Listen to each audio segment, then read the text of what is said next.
మరొకటి మనం చూసినట్లయితే ఈ గ్రంథంలో వ్రాయబడిన జీవవృక్షములోను పరిశుద్ధ పట్టణంలోను వానికి పాలు లేకుండా చేయను.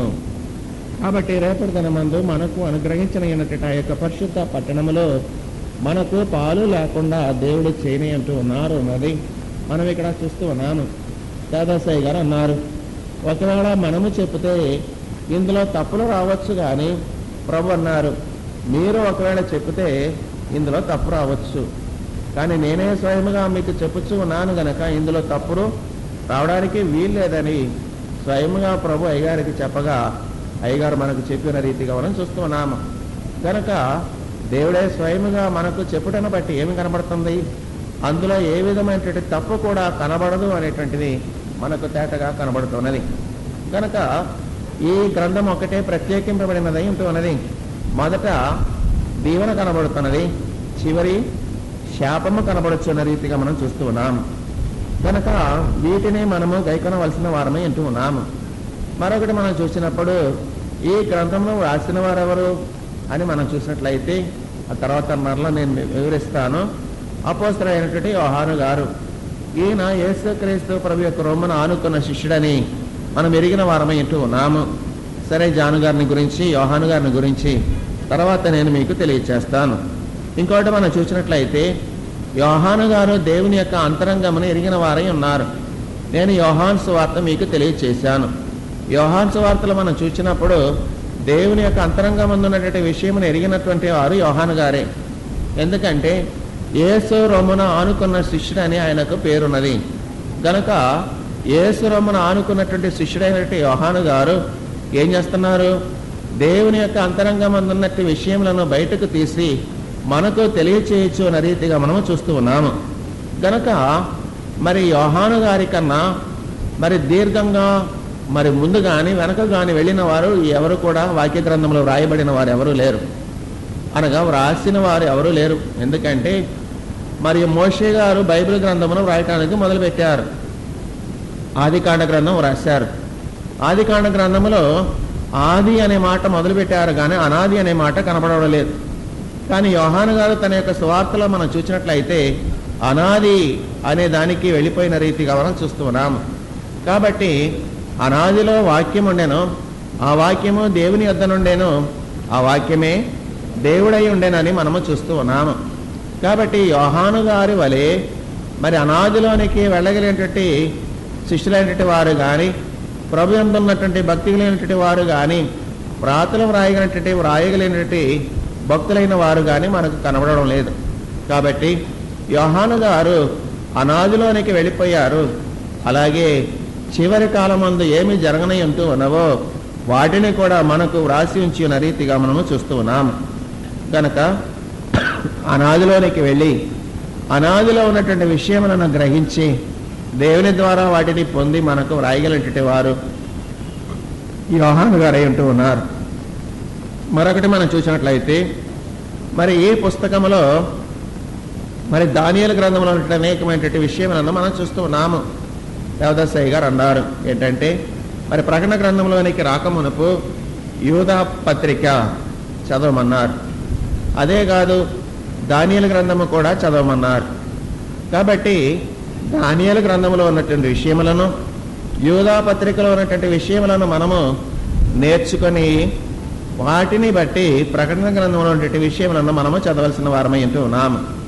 కాబట్టి ప్రకటన గ్రంథమున కన్నా ముందు దానియేలు గ్రంథమును చదవాలి. మరి దానియేలు గ్రంథములో ఏముంది, నీవు చూచిన దానిని వ్రాసి ముద్రించు అని మనం చూచాం. నాకు నేను చదివి వినిపించాను. దానియేలు గ్రంథంలో 12వ అధ్యాయంలో మనం చూసినట్లయితే 8వ వచనంలో మనం చూస్తూ ఉన్నాము. నేను వింటిని కానీ గ్రహింపలేకపోతేని, నా ఏలినవాడ వీటికి అంతమేమని నేను అడగగా అతడు ఏ సంగతులు అంత్యకాలము వరకు మరుగుగా ఉండనట్లు ముద్రింపబడినవి గనక దానియేలు నీ ఊరకొండమని చెప్పెను. అనేకులు తమను శుద్ధిపరచుకొని ప్రకాశమానులను నిర్మలను అగుదురు. దుష్టులు దుష్ట కార్యములు చేయుదురు గనక ఏ దుష్టుడను ఈ సంగతులను గ్రహింపలేకపోవును గాని బుద్ధిమంతులు గ్రహించెదరు. కాబట్టి ఇక్కడ మనం చూసినప్పుడు అంత్యకాలము వరకు మరుగుగా ఉండినట్లు ముద్రింపబడి ఉన్నవి. కాబట్టి ముద్రింపబడినట్టు ఈ యొక్క గ్రంథమును విప్పగలుగు రీతిగా దేవుడు మరి దానియేలును యోహానునకు ఈ యొక్క అధికారం ఇచ్చివేసిన రీతిగా మనం చూస్తున్నాం. అయితే ముద్రింపబడలేదు కానీ దాచి ఉంచలేదు కానీ ప్రభు ఏమంటున్నారంటే తాను చూసినంత మట్టుకు సాక్ష్యం ఇచ్చాను. కనుక దేవుని వాక్యమును గురించి తాను ఏమైతే సూచించి ఉన్నారో వాటిని సూచించిన వాటిని వ్రాసి మరి సంఘములకు పంపమని ప్రభు సెలవీయగా సూచన దానిని వ్రాసిన యోహాను ఆ దినములలో ఆ సంఘములకు తాను వ్రాసిన వాటిని పంపి ఉన్న రీతిగా మనం చూడగలుగుచున్నాము. కనుక మరి దానియేలు గ్రంథం అయితే ముద్రింపబడి ఉన్నది కానీ ప్రకటన గ్రంథము ముద్రింపబడి ఉండలేదు. కానీ అందరికీ కూడా అందుబాటులో ఉండగలిగిన రీతిగా దేవుడు దానిని విప్పి ఉంచిన రీతిగా మనం చూస్తున్నాం. మరొకటి మనం చూసినట్లయితే మరి ఈ గ్రంథమందు మరి అనేకమైన తెగులు యూదా జనాంగమునకు కనబడుచు ఉన్న దేవుడు ఈ జనాంగమును భద్రపరచుతూ ఉన్న రీతిగా మనం చూస్తూ ఉన్నాము. అది చాలా ప్రాముఖ్యమైన విషయం ఏంటో ఉన్నది. ఎందుకంటే వచ్చుచూ ఉన్నటువంటి తెగుళ్లను బట్టి యూదా జనాంగము ఏనాడో అంతరించిపోయి ఉండవలసినవే కానీ దేవుడు అంతరింప చేయలేదు. ఎందుకంటే వారిని బట్టి దేవుడు ఈ లోకమందు జరిగించవలసినటువంటి కార్యములు ఉన్నవి గనక దేవుడు ఆ జనాంగమ ప్రత్యేకముగా ఏర్పాటు చేసుకుని పదిలపరచిన రీతిగా మనం చూస్తున్నాము. మరి మనం చూసినట్లయితే 7 ఏళ్ల శ్రమకాలంలో ఎందరైతే యూదులైన వారు ఉన్నారో అట్టి వారిలో 1/3 వంతు మరి 1000 ఏళ్ల పరిపాలన కాలంలోనికి యూదులైన వారు రావలసిన వారై ఉన్నారు అని మనకు కనబడుతున్నది. కాబట్టి 1000 ఏళ్ల పరిపాలనలోనికి రావాల్సినటువంటి యూదులైనటువంటి వారిని దేవుడు 7 ఏళ్ల మహాశ్రమ కాలంలో భద్రపరచుచూ ఉన్నారు. గనుక భద్రపరచబడినటువంటి యొక్క జనాంగము 1000 ఏళ్ల పరిపాలనా కాలంలోనికి రావలసిన వారు ఏంటి ఉన్నారు గనక దేవుడు ఆ జనాంగమును గురించి వ్రాస్తూ ఉన్న రీతిగా మనం చూస్తున్నాం. రెండవదిగా మనం చూసినప్పుడు ఈ గ్రంథమనందు మరి అంత్యక్రీస్తు యొక్క పరిపాలన విధానము మనకు కనబడుచు ఉన్నది. కాబట్టి నేనే క్రీస్తునని లోకమును మోసపుచ్చుకొని క్రీస్తు నామమును పెట్టుకొని లోకములోనికి రానియున్నటువంటి అంత్యక్రీస్తు యొక్క పరిపాలనా విధానము ఈ గ్రంథమందు మనకు తేటగా కనబడుతూ ఉన్నది. మూడవదిగా మనం చూసినట్లయితే ఈ గ్రంథమందు 7 ఏళ్ల మహాకాలమందు శ్రమల కాలమందు జరగనటువంటి యొక్క శ్రమలను గురించి దేవుడు తెలియపరచుచున్న రీతిగా మనం చూస్తూ ఉన్నాము. కాబట్టి ఆ దినములలో యూదులైన వారేమి అన్యులైన వారేమి క్రైస్తులైన వారేమి ఎందరన్నా అందరికీ కలగనైనటువంటి ఆ శ్రమలు ఎన్ని దినాలు ఎంతకాలము జరగనంటూ ఉన్నవో వాటిని తెలియపరచున్న రీతిగా ఈ గ్రంథంలో మనం చూస్తూ ఉన్నాము. కాబట్టి ఈ గ్రంథంలో మనం చూసినట్లయితే మరి సాతాను యొక్క నాశనమును గురించి వ్రాయబడి ఉన్న రీతిగా కూడా మనకు కనబడుతున్నది. ఎందుకంటే బైబిల్ గ్రంథమందు 2 గ్రంథములు సాతానుకి ఇష్టమైనవి కావు. ఆడికి అసలు బైబిల్ అంటేనే ఇష్టం లేదు. కానీ 2 అంటే చాలా హడలు. మొదటిది ఏంటంటే మరి ఆదికాండ గ్రంథం. ఎందుకంటే ఆదికాండ గ్రంథములో తనను గురించి వ్రాయబడి ఉన్నది. తాను ఏ రీతిగా నర్లైనటువంటి వారిని పడవేసి ఉన్నాడో పడవేయబడినటువంటి ఆ సాతానును గురించి వ్రాయబడి ఉన్నది కనుక అదే కాదు రక్షకుడు రాని ఉన్నాడన్న వార్త ఆదికాండ గ్రంథములో ఏదేనో వాసులైనటువంటి ఆదామవలంటి వారికి తెలియపరచి ఉన్నటువంటి ఆ వాగ్దానమైంటూ ఉన్నది గనక ప్రభు ఈ లోకములోనికి వచ్చటనేటువంటిది సాతానునికి ఇష్టమైనటువంటి కార్యము కాదు గనక తనకే అది మరి కష్టతరమైనటువంటి కార్యమై ఉంటూ ఉన్నది గనక ఆదికాండ గ్రంథము సాతానునకు హడలు కొట్టొచ్చున్న గ్రంథమై ఉంటూ ఉన్నది. రెండవదిగా మనం చూసినట్లయితే కడవరి పుస్తకమైనటువంటి ఈ యొక్క 66వ పుస్తకమైనటువంటి ఈ యొక్క ప్రకటన గ్రంథము కూడా సాతానునకు హడలు కొట్టు గ్రంథమై ఉంటూ ఉన్నది. కనుక ఆదికాండమన్నా సాతానికి ఇష్టం లేదు, ప్రకటన గ్రంథమన్నా సాతానికి ఇష్టం లేదు. ఎందుకంటే ఈ 2 గ్రంథములలో కూడా అనేకమైనటువంటి పోలికలు మనకు కనబడుచున్న రీతిగా మనం చూస్తూ ఉన్నాం. మొదటిదిగా మనం చూసినట్లయితే ఆదికాండ గ్రంథములో 1వ అధ్యాయము 10వ వచనంలో మనం చూసినప్పుడు అక్కడ నీటిని దేవుడు వేరుపరచుట అనేటువంటిది మనకు కనబడుతున్నది. దేవుడు ఆరిన నేలకు భూమి అని పేరు పెట్టెను, జలరాశికి ఆయన సముద్రములని పేరు పెట్టెను. కాబట్టి ఆది కాండములో మనకు రెండు కనపడుతున్నది. ఏంటి? నీరు ఉన్నది, నీటితో పాటు భూమి ఉన్నది. కాబట్టి ఆరిన నేలకు దేవుడు భూమి అని పేరు పెట్టారు. మరి మిగతా నేలకి జలరాశి, నీరు.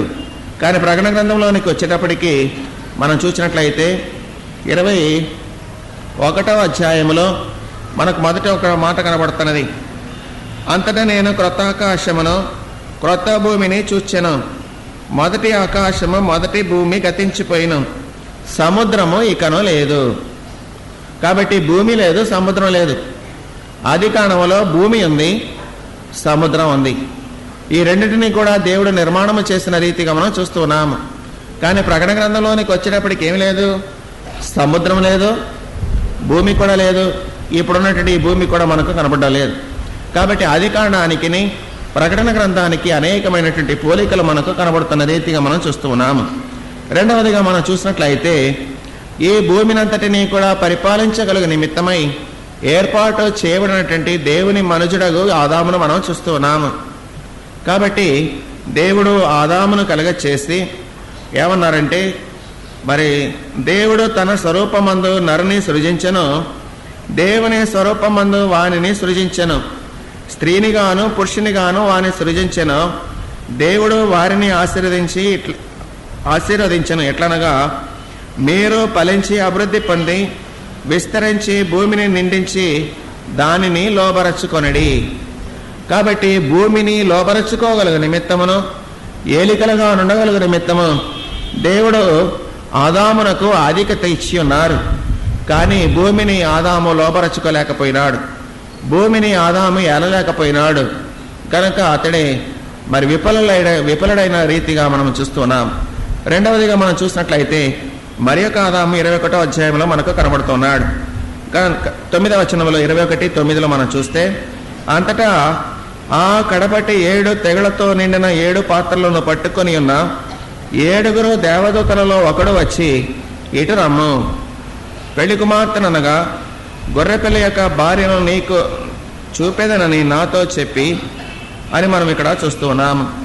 గనక రెండవ ఆదామైనటువంటి యేసుక్రీస్తు ప్రభువే సర్వ సృష్టికి ఏలికై ఉంటూ ఉన్నాడు.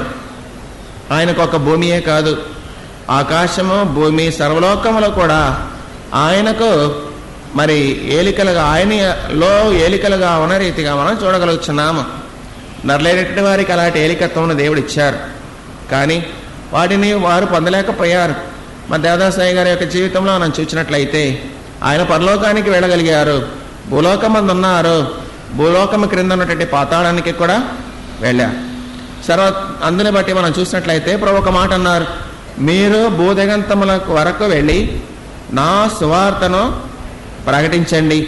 కాబట్టి భూమి ఉంది, భూమి మీద ప్రకటిస్తూ ఉన్నాము. ఇంకేమన్నారు ప్రభు? భూమి క్రింద, కాబట్టి భూదిగంతముల వరకు వెళ్ళి ప్రకటించండి అన్నారు. కానీ మనం భూమి మీదే ప్రకటన చేయలేకపోతున్నాము, భూదిగంతముల వరకు మనం ఎలా వెళ్ళగలం? మరి అయ్యగారి యొక్క చరిత్రలో మనం చూసినప్పుడు తన దగ్గర ఉండే ఒక అబ్బాయితో అయ్యగారు ఒక మాట అన్నారు, అబ్బాయి ఇవాళ నా సువార్త సేవ బాగా జరగలేదన్నారు. అయ్యగారు ఎక్కడికి పోయారు? గుంటూరులో ఉన్నప్పుడు ఎక్కడికి పోలేదు సువార్తకి. గుంటూరుకు రాకముందు అయ్యగారు అనేకమైన చోట్లకి సువార్తకు వెళ్ళేవారు. కానీ గుంటూరుకు వచ్చిన తర్వాత బలహీనతను బట్టి అయ్యగారు ఎక్కడికి సువార్తకు వెళ్ళలేదు. అప్పుడు అయ్యగారి దగ్గర ఉండే ఒక అబ్బాయి అన్నారు, అయ్యా మీరు ఎక్కడికి వెళ్ళారు సువార్తకి? గుంటూరులోనే ఉన్నారు, ఈ గదిలోనే ఉన్నారు, మంచం మీద ఉన్నారు, మీరు ఎక్కడికి వెళ్ళారు సువార్తకు అన్నాడు. అప్పుడు అయ్యగారు అన్నారు, అబ్బాయి నేనే క్రిందకు వెళ్ళాను, అక్కడ ఇవాళ సువార్త అంగీకరించలేదు అన్నారు. ఎందుకు అంగీకరించలేదు? అయ్యగారు ఒక మాట అన్నారు, ఏంటంటే ఈ భూమి మీద ఉన్నప్పుడే దేవుడు గడువిచ్చారు, ఈ భూమి దాటి వెళ్ళిపోయిన తర్వాత మారడానికి మనకు అవకాశం. కాబట్టి అయ్యగారు వెళ్ళి భూదిగంతమందున్నటువంటి ఆ యొక్క ఆత్మలకు బోధ చేయగా వారు అంగీకరించలేకపోయినారు. అయ్యగారు ఏమన్నారు, ఇవాళ నా సువార్త జరగలేదు. ఎందుకని? ఒక ఆత్మ కూడా రక్షింపబడడం లేదు. ఎందుకంటే ఏడేసులోకి వెళ్ళిపోయిన తర్వాత ఆ యొక్క ఆత్మల యొక్క స్థితిని మనం చూసినప్పుడైతే వారు మికిల్లి కఠినస్థులైపోతూ ఉన్నారు అన్నది మనం చూస్తున్నాము. కాబట్టి అయ్యగారు ఎంతో ప్రయాసపడి క్రిందకి వెళ్ళి సువార్త ప్రకటన చేసినా వారు మారలేరు. కనుక దేవుడు అధికారం ఇచ్చారు ఏమని? భూదిగంతముల వరకు వెళ్ళి మీరు నా సువార్తను ప్రకటించడి. కాబట్టి భూదిగంతానికి వెళ్ళడానికి నరులంటి వారికి దేవుడే అవకాశం ఇచ్చారు. కానీ నరులే ఉపయోగించుకోలేకపోయారు. ఎందుకని? మన తండ్రి ఆదితండ్రులు ఏంటంటే ఆదామవలైనటువంటి వారు ఏం చేయలేకపోయారు? భూమిని లోబరచుకొనలేకపోయారు. లోబరచుకొని ఏలవలసిన ఆదామవలైన వారే లోబరచుకోలేనటువంటి స్థితిలోనికి వెళ్ళిపోయినారు గనక వారికి ఉన్నటువంటి ఆ యొక్క ఏలికత్వమును పోగొట్టుకున్నారు. కానీ ఇప్పుడు మరి రెండవ ఆదామైనటువంటి యేసుక్రీస్తు ప్రభువే వచ్చి సర్వలోకమును ఆయన పరిపాలించనంటూ ఉన్నారు అన్నది మనము చూస్తూ ఉన్నాము. అలాగే ఆదికాండం 1వ అధ్యాయం 5వ వచనంలో చంద్రుని సూర్యుని కలుగచేసి ఉన్నారు. దేవుడు వెలుగునకు పగలనియు చీకటికి రాత్రి అనియు పేరు పెట్టెను. అస్తమయమును ఉదయము కలగగా ఒక దినం ఆయను. ఇక్కడ మనం చూసినట్లయితే ఒక ప్రత్యేకత మనకు కనబడుతున్నది. మరి అన్నీ కూడా దేవుడు చూసి సంతోషించారు. మంచిదని దేవుడు చూచినని 11వ వచనంలో మనం చూస్తున్నాము. జలరాశికి ఆయన సముద్రములని పేరు పెట్టెను, అది మంచిదని దేవుడు చూచెను.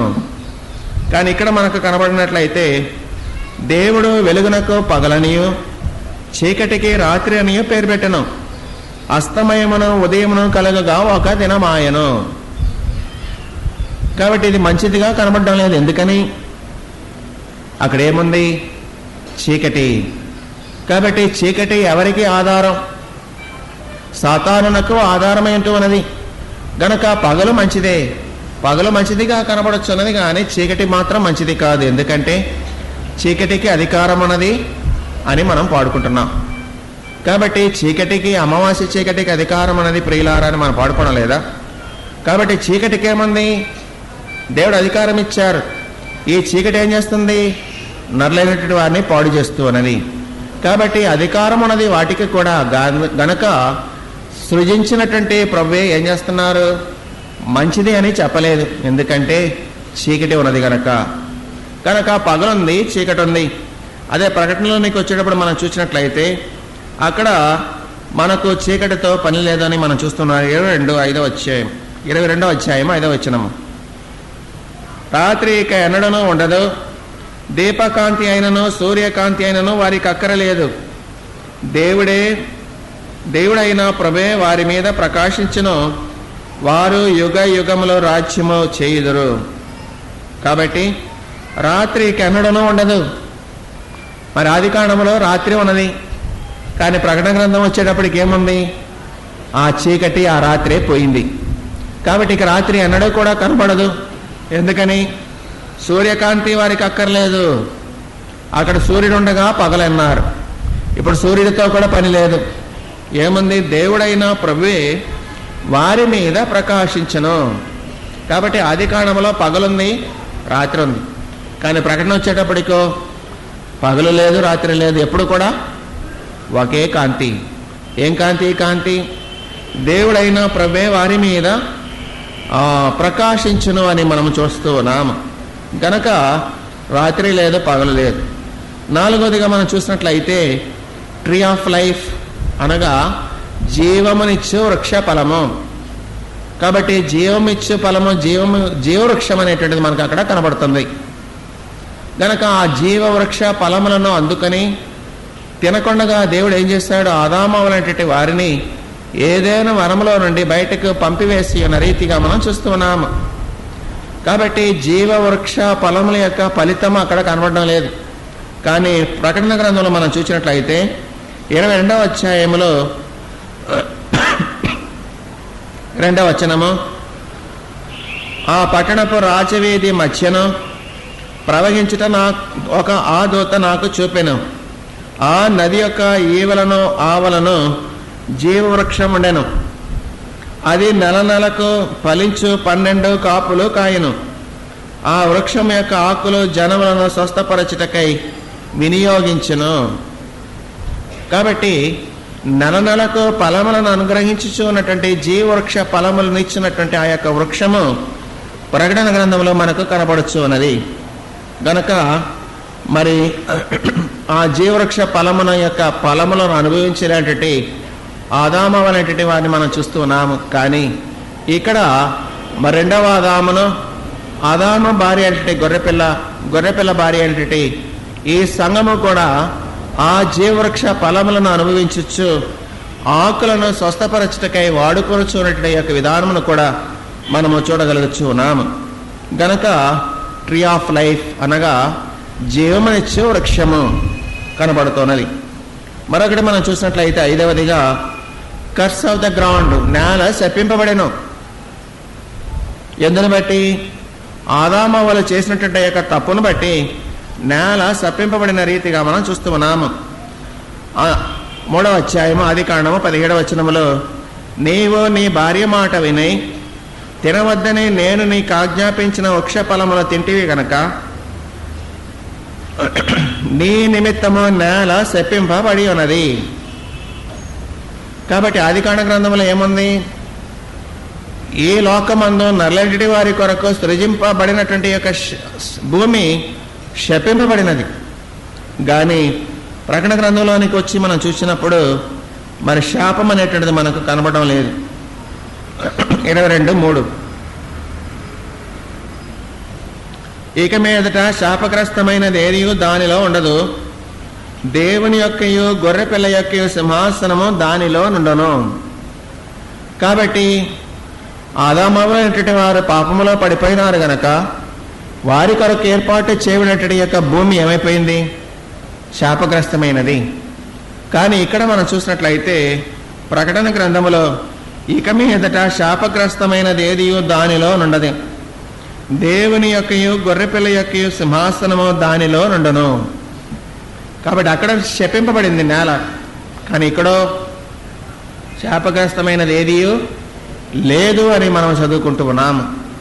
గనక ఇంతవరకు వంశపారంపర్యంగా వెంబడించున్నటువంటి యొక్క శాపమే ప్రకటన గ్రంథం యొక్క కాలంలో మనం చూసినట్లయితే అంతరించిపోవచ్చున్న రీతిగా మనం చూస్తూ ఉన్నాము. గనక ఇక మీదట ఏమి లేదు, శాపగ్రస్తమైనది ఏదీ లేదని ప్రకటన గ్రంథంలో మనకు కనబడుతూ ఉన్నది. 6వదిగా మనం చూసినట్లయితే సాతాను నల్లటి వారిని బాధించుతూ ఉన్నాడు. 3వ అధ్యాయంలో మనం చూసినట్లయితే దేవుడైన యెహోవా చేసిన సమస్త భూజంతువులలో సర్పము యుక్తిగలదై ఉండెను. అది ఆ స్త్రీతో, ఇది నిజమా? ఈ తోట చెట్లలో దేని ఫలములనైనా మీరు తినకూడదని దేవుడు చెప్పనా అని అడిగాను. కాబట్టి శోధించుచూ ఉన్న సాతానుడు, కాబట్టి సాతానుడైన నల్లటి వారిని శోధించి పడవేయచ్చు ఉన్నాడు. కాబట్టి సాతాను యొక్క శోధనలకు గురి అయిపోయినటువంటి నరులైనటువంటి వారు పాపములో పడిపోయినందువల్ల పాపం బట్టి వచ్చుతున్నటువంటి కీడును వారు అనుభవిస్తూ ఉన్నారు. కాబట్టి నేటి వరకు ఆ కీడు నరులైనటువంటి వారి మధ్య నుంచి పోవడం లేదు. కానీ ప్రకటన గ్రంథంలోనికి వచ్చేటప్పటికి ఆ ఉన్నటువంటి ఆ యొక్క కీడు తొలగిపోయి ఆ కీడు అంతా కూడా మరి సాతానుపై పడుతున్న రీతిగానే మనం చూస్తూ ఉన్నాము. అప్పుడు మృగమును 20వ అధ్యాయము 10వ వచనములో వారిని మోసపరచిన అపవాది అగ్ని గంధకము గల గుండములో పడవేయబడిను. అచట క్రూర మృగమును అబద్ధ ప్రవక్తి ఉన్నారు. వారు యుగ యుగములు రాత్రింబగళ్ళు బాధింపబడుదురు. కాబట్టి నర్లైనట్టు వారిని బాధలోనికి నడిపించినటువంటి సాతానుడు ఇప్పుడు ఏం చేస్తున్నాడట? రాత్రింబగళ్ళు యుగ యుగములు బాధింపబడుదురు. గనక ఎవరు? అచట క్రూర మృగమునగా అంత్యక్రీస్తు, అలాగే అబద్ధ ప్రవక్తి ఉన్నారు. ఎక్కడున్నారు? నరకములో ఉన్నారు. వారు యుగ యుగములు రాత్రింబగళ్ళు బాధింపబడుదురు. కాబట్టి నర్లైనటువంటి వారిని పడవేసి బాధించుచున్నట్టు యొక్క సాతానుడే ఈ దినములలో యుగ యుగములో కూడా అతడు వేధింపబడచ్చు, బాధింపబడచ్చు ఉండవలసిన వాడై ఉన్నాడు. కాబట్టి వానికి విముక్తి కనబడడం లేదు. యుగ యుగములు వాడు ఏం చేయాలి? బాధింపబడవలసిన వాడై ఉన్నాడు. గనక అక్కడ నల్లైనట్టు వారిని బాధలోనికి నడిపించే సాతానుడే ఇప్పుడు మరి తానే బాధలోనికి వేదనలోనికి వేధింపబడుచున్నట్టు స్థితిలోనికి వెళ్ళిపోవచ్చున్నట్లుగా చూస్తూ ఉన్నాం. 7వదిగా మనం చూసినట్లయితే పాతవి గతించింది అనగా మరి పాత భూమి ఉంది. ఆదామవ్వల కాలంలో దేవుడు సృజించాడు. అది నీటి ద్వారా మరి తుడిచివేయబడినట్లుగా మనం చూస్తూ ఉన్నాము. 7వ అధ్యాయంలో మనం చూసినప్పుడు ఆదికాండంలో 7:12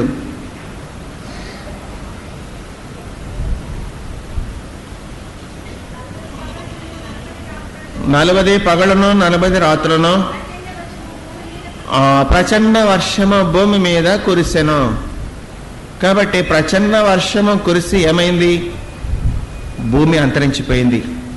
కాబట్టి అప్పుడు నీటి ద్వారా భూమిని దేవుడు అంతరింప చేశాడు, అలాగే శుద్ధి చేశాడు. ఎందుకంటే మనం చూసినప్పుడు దేవుడు భూలోకమును చూసినప్పుడు అది చెడిపోయి ఉండేనని మనకు కనబడుతున్నది. 6వ అధ్యాయము 12వ వచనంలో చూస్తే భూలోకమంతా కూడా చెడిపోయినది గనక దేవుడు ఏం చేస్తాడట? భూలోకమంతటిని కూడా నీటి ద్వారా నాశనము చేసి వేసిన రీతిగా మనం చూస్తూ ఉన్నాము. కానీ ప్రకటన గ్రంథంలోనికి వచ్చేటప్పటికి దేవుడే మరి ఆకాశం నుండి అగ్నిని కురిపించి భూమిని శుద్ధి చేయించిన రీతిగా మనం చూస్తూ ఉన్నాము. 21వ అధ్యాయము 1వ వచనము, క్రొత్త ఆకాశమును క్రొత్త భూమిని చూచితిని, మొదటి ఆకాశమును మొదటి భూమియు గతించిపోయెను. కాబట్టి లేదిక ఏముంది? క్రొత్త భూమి ఉంది. ఏముంది? ఇంకా క్రొత్త ఆకాశమున రీతిగా మనం చూస్తున్నాము. 2వ పేతురు పత్రిక 3:6 వచనంలో మనం చూస్తే ఆ నీళ్ల వలన అప్పుడున్న లోకము నీటి వరదలో మునిగి నశించెను. ఆదికాండంలో మనం చూచాము. ఆ నీటి వలన ఏమైందట? ఆ నీళ్ల వలన అప్పుడున్న లోకము నీటి వరదలో మునిగి నశించెను. అయితే ఇప్పుడున్న ఆకాశమును భూమియు భక్తిహీనుల తీర్పును నాశనమునకు జరుగు దినము వరకు అగ్ని కొరకు నిల్వ చేయబడినవై అదే వాక్యము వలన భద్రము చేయబడి ఉన్నది. కాబట్టి ఇప్పుడున్న ఆకాశము భూమియు భక్తిహీనుల తీర్పును నాశనమును జరుగు దినము వరకు అగ్ని కొరకు నిల్వ చేయబడి ఉన్నది. కాబట్టి ఈ యొక్క భూమి రేపు ఏమైపోతుంది? అగ్ని చేత అంతరించిపోవనై ఉంటూ ఉన్నది అనేటువంటిది మనం చూస్తున్నాము. కాబట్టి ఆ భూమి నీటి ద్వారా అంతరించిపోయినది. కానీ ఇప్పుడు మనమున్న భూమియో రేపటి దినమందు అగ్ని చేత అంతరింపనై ఉంటూ ఉన్నది గనక మనము జాగరూకత కలిగిన వారమే ఉండవలసిన వారమే అంటూ ఉన్నాము. గనక మరి ఆదికాండములో నీటి ద్వారా నశించినటువంటి భూమి ప్రకటన గ్రంథంలో మనం చూసినప్పుడు మరి అగ్ని ద్వారా నశింప చేయబడట మనకు కనబడుచున్నది. మరి ఆదికాండంలో మనం చూసినట్లయితే నరులైనటువంటి వారు నది వారమున నివసిస్తూ ఉన్నారు. ఎక్కడైనా మనకేం కావాలి? త్రాగడానికి నీరు కావాలి. కాబట్టి నరులైనటువంటి వారి యొక్క సాధారణటువంటి నివాసములు నదీ తీరములందు అధికముగా ఉంటూ ఉన్నవి అనేటువంటిది మనం ఎరిగిన వారమే అంటూ ఉన్నాము. కాబట్టి ఏదైనా వనమందు మనం చూసినట్లయితే ఆ దినమందు వారు నది ఓరమున నివసిస్తూ ఉన్నారు. 2వ అధ్యాయము 10వ వచనంలో మనం చూసినప్పుడు అక్కడ వారి కొరకు ప్రవహిస్తున్నటువంటి మరి నదిని చూస్తున్నాం. మరియు ఆ తోటను తడుపుటకు ఏదైనా నుండి ఒక నది బయలుదేరి అక్కడ నుండి చీలిపోయి 4 శాఖలు అయ్యాను. కాబట్టి ఈ ఏదైనా తోటని కూడా తడపడానికి ఏమిచ్చాడు దేవుడు? నదినిచ్చాడు. ఈ నది ఏమైందట? 4 శాఖలుగా విభాగింపబడి ఆ భూమినంతటినీ కూడా తడపడానికి దేవుడు ఏర్పాటు చేశారని మనం చూస్తూ ఉన్నాం. కానీ ప్రకటన గ్రంథంలో చూసినప్పుడు వారు కూడా నదియోరమునే నివసిస్తూ ఉన్నారు. ఇక్కడ 22వ వచనంలో మరియు స్ఫటికము వలె మరియునట్టి జీవ జలముల నది దేవుని యొక్క గొర్రెపిల్ల యొక్క సింహాసనం వద్ద నుండి ఆ పట్టణపు రాజవీధి మధ్యను ప్రవహించుట ఆ దూత నాకు చూపెను. కాబట్టి పట్టణపు వీధులలోనూ రాజవీధులలోనూ అది ప్రవహించుచు ఉన్నది. పట్టణపు రాజవీధి మధ్యను ప్రవహించుట నాకు చూపెను. కాబట్టి పట్టణంలో ఎవరున్నారు? నరులైన వారు ఉన్నారు. పట్టణంలో ఉన్నటువంటి నరులైనటువంటి వారికి కావలసినటువంటి ఆ యొక్క నీటి సదుపాయమును కలుగ చేయుటకు దేవుడు ఏం చేశాడట? ఆ పట్టణం మధ్య నుండి ప్రవహింప చేయుటకు నదిని ఏర్పాటు చేశాను. ఈ నది ఎక్కడ నుంచి వచ్చింది? మరియు స్ఫటికము వలె మెరిగినట్టు జీవ జలముల నది దేవుని యొక్క గొర్రెపిల్ల యొక్క సింహాసనం వద్ద నుండి, ఇది సింహాసనం వద్ద నుండి ప్రవహించుచూ ఉన్నటువంటి జీవ జలముల నది. కనుక బావి దగ్గరకు వచ్చినటువంటి సమరయ స్త్రీతో ప్రభు అన్నారు, ఏమన్నారు? అమ్మా, నేనిచ్చే నీలో త్రాగి నీడలా నీకు మరెన్నడను కూడా దప్పిక కలుగదు. కాబట్టి దేవుడిచ్చేటువంటి ఆ యొక్క జీవ జలపు నదులను మనము నీటిని త్రాగి నీడలా మరన్నిటికీ కూడా మనము దప్పిక గుణము అనేటువంటిది మనకి ఇక్కడ తేటగా వ్రాయబడిన రీతిగా మనం చూస్తూ ఉన్నాం. కనుక మరి ఈ రీతిగా దేవుడు అనేకమైన రీతిలుగా మారుస్తున్నట్లుగా మనం చూస్తూ ఉన్నాం. అబ్రహాము తాను మొట్టమొదటిగా తన యొక్క స్వజనులైన వారిని, తన భార్యను పోగొట్టుకున్నప్పుడు విలపించుతూ ఉన్న రీతిగా మనం చూస్తూ ఉన్నాము. కానీ మరి 1వ వచనంలో 21:4 వచనంలో ఆయన వారి కనుల ప్రతి బాష్ప బిందువును తుడిచివేయును, మరణము ఇక ఉండదు, దుఃఖమైనను ఏడ్పైనను వేదనైనను ఇక ఉండదు, మొదటి సంగతులు గతించిపోయినని సింహాసనంలో నుండి వచ్చిన గొప్ప స్వరము చెప్పుట వింటిని. కాబట్టి యూదులంటే వారికి తండ్రి అయిన అబ్రహాము విలపించుట, దుఃఖ నివారణ పొందుట అనేటువంటిది మనకు కనబడుతున్నది. కానీ అబ్రహాములో నుండి వచ్చినట్ల యొక్క సంతానమునకు ఏమి లేదట, మరణం ఇక ఉండదు, దుఃఖమైనను ఏడుపైనను వేదనైనను ఇక ఉండదు, మొదటి సంగతులు గతించిపోయినని సింహాసనం నుండి వచ్చిన గొప్ప స్వరము చెప్పుట వింటిని. కాబట్టి మొదటి సంగతులు గతించిపోయినవి. సింహాసనం నుండి ఏమొస్తుంది? ఆ యొక్క స్వరమే వస్తూ ఉన్నది. కాబట్టి అక్కడ ఆదికాండ కాలంలో కన్నీరు ఉంది, కానీ ప్రకటన కాలంలో మనం చూసినట్లయితే ఎవరికి కూడా కన్నీరు లేదు అనేటువంటిది మనకు తేటగా కనబడుతూ ఉన్నది. మరి ఈ లోకమందు ఉన్నటువంటి 10వదిగా మనం చూసినట్లయితే ఈ లోకమందున్న పట్టణములు కాల్చివేయబడినవి. మరి ఆదికాండము 19వ అధ్యాయంలో మనం చూసినప్పుడు మరి సొదొమ గొమొర్రాలనట్లే పట్టణములను దేవుడు ఏం చేశాడట, ఆకాశం నుండి అగ్నిని కురిపించి కాల్చివేస్తున్న రీతిగా మనం చూస్తూ ఉన్నాము. కాబట్టి ఆ కాలమందున్నటువంటి ఆ పట్టణములను దేవుడు కలిగి ఉన్నటువంటి దుస్థితిని బట్టి, పాపం బట్టి కాల్చివేసిన రీతిగా మనం చూస్తూ ఉన్నాము.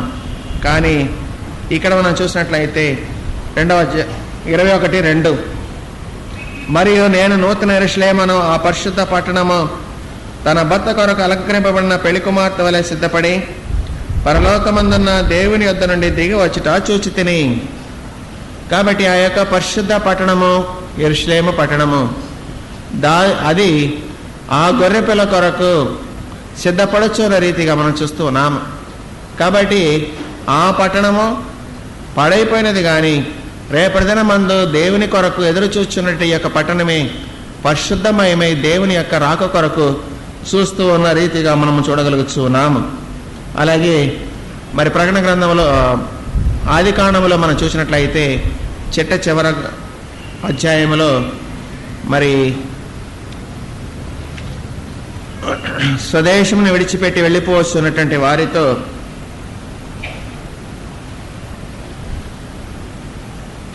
మరియు యోసేపు దేవుడు నిశ్చయముగా మిమ్మల్ని చూడవచ్చును, అప్పుడు మీరు నా ఎముకలను ఇక్కడ నుండి తీసుకొని పోవాలని చెప్పి ఇశ్రాయేలు కుమారుల చేత ప్రమాణము చేయించుకొనెను.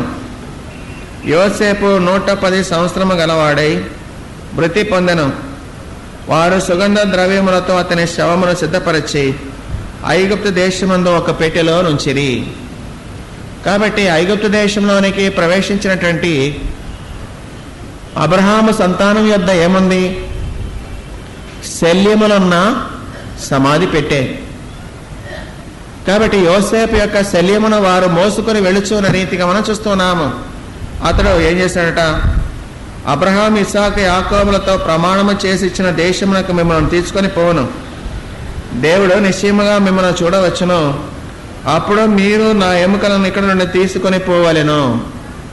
కాబట్టి వారు ఎక్కడికి వెళ్ళినా యోసేపు యొక్క ఎముకలు ఆ యొక్క పెట్టి వారిని వెంబడించు ఉన్న రీతిగా మనకు కనబడుతున్నది.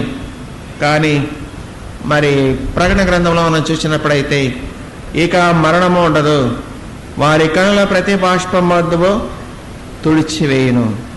కాబట్టి చివరి అక్కడ మరణము కనబడుతున్నది, కానీ ఇక్కడ మరణము లేదు.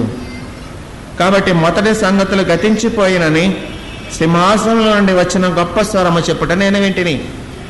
కాబట్టి మరణం అన్నది కానీ ఇక్కడ మరణము మనకు కనబడటం లేదు. గనక ఈ రీతిగా మరి ఆదికాండమునకును ప్రకటన గ్రంథమునకు కనబడుచున్నటువంటి అనేకమైనటువంటి పోలికలను మనం చూస్తూ ఉన్నాము. అక్కడ కనబడుచున్న దానిని దేవుడు ప్రకటన గ్రంథమందు సరిచేసి నూతనమైన స్థితిని అనుగ్రహిస్తున్న రీతిగా మనకు కనబడుతున్నది.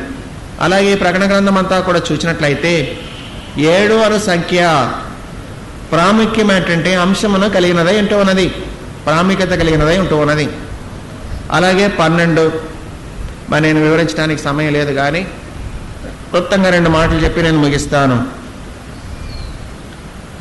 మరి ఆ ప్రకటన గ్రంథము 1వ అధ్యాయం 4వ వచనంలో మనం చూసినట్లయితే 7 ఆత్మలు అని మనకు కనబడుతున్నది. కాబట్టి 7 ఆత్మలు 1వ అధ్యాయము 4వ వచనము. రెండవది 7 నక్షత్రములు 1వ అధ్యాయము 16వ వచనము. అలాగే మూడవదిగా 7 దీపస్తంభము 4వ అధ్యాయము 5వ వచనము. అలాగే 7 ముద్రలు 5వ అధ్యాయము 1వ వచనము. 5 మరి 7 బోరలు 5వ అధ్యాయము 6వ వచనము. 7 నేత్రములు 5వ అధ్యాయము 6వ వచనము. 7 దూతలు 8వ అధ్యాయము 2వ వచనము. 7 బోరలు 8వ అధ్యాయము 2వ వచనము. 7 ఉరుములు 10వ అధ్యాయము 3వ వచనము.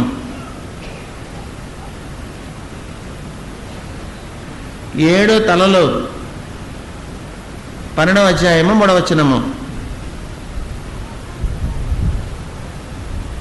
7 కిరీటములు 12వ అధ్యాయము 3వ వచనము.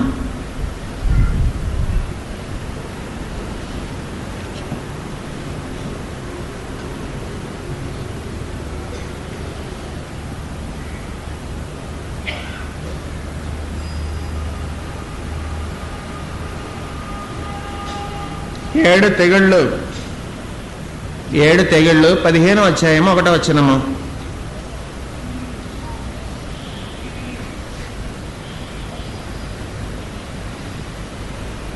7 పాత్రలు 17వ అధ్యాయము 1వ వచనము.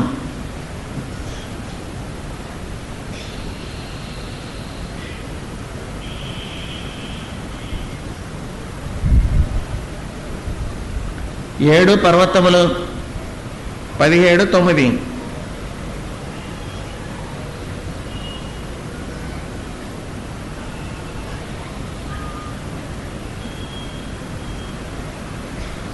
7 రాజులు 17వ అధ్యాయము 10వ వచనము.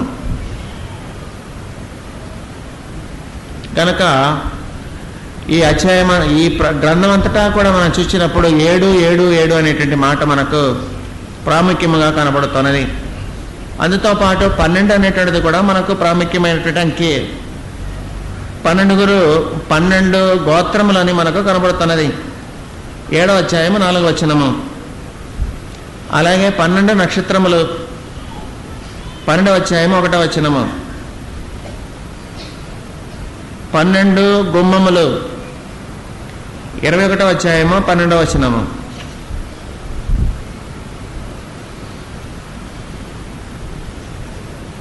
12 దూతలు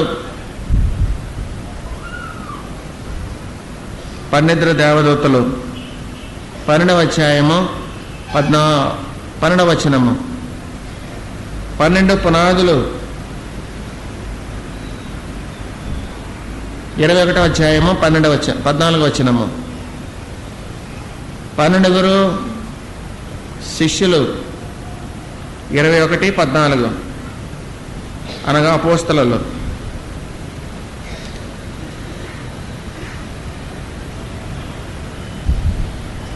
గనక 7, 12 అనేటువంటిది ఇందులో ప్రాముఖ్యమైన అంశములు ఏంటో ఉన్నవి.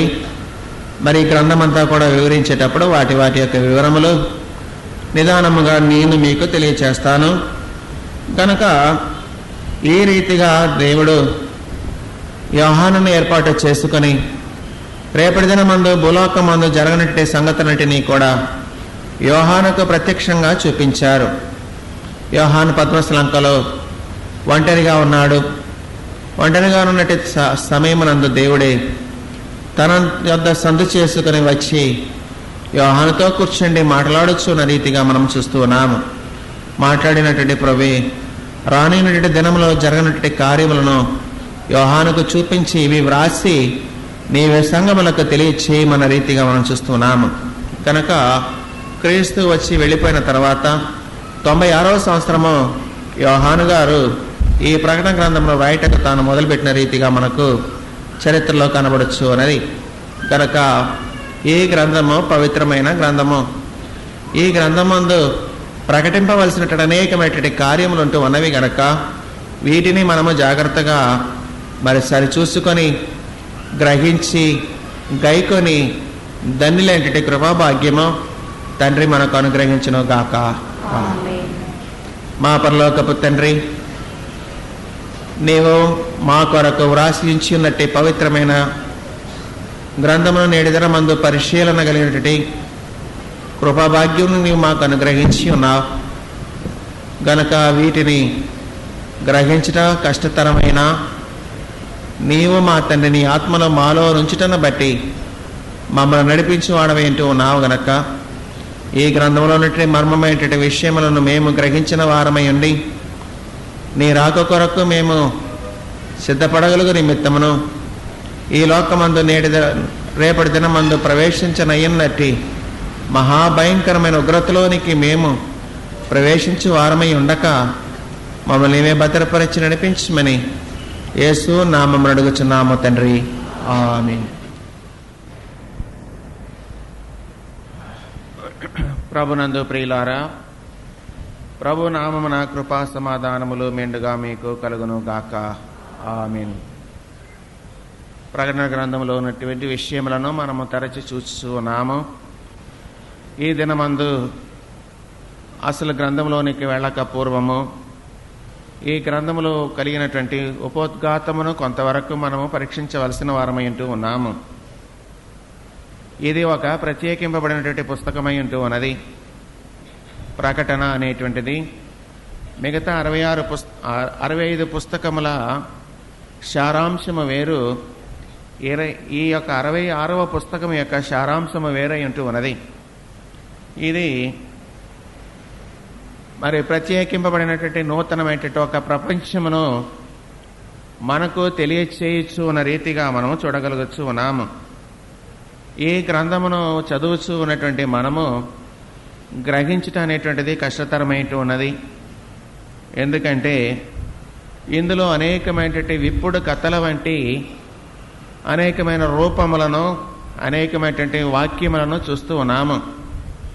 పాఠశాలలో చదువుకున్నటువంటి సమయములలో విప్పుడు కథలు అని మరి వేస్తూ ఉంటారు పిల్లలు.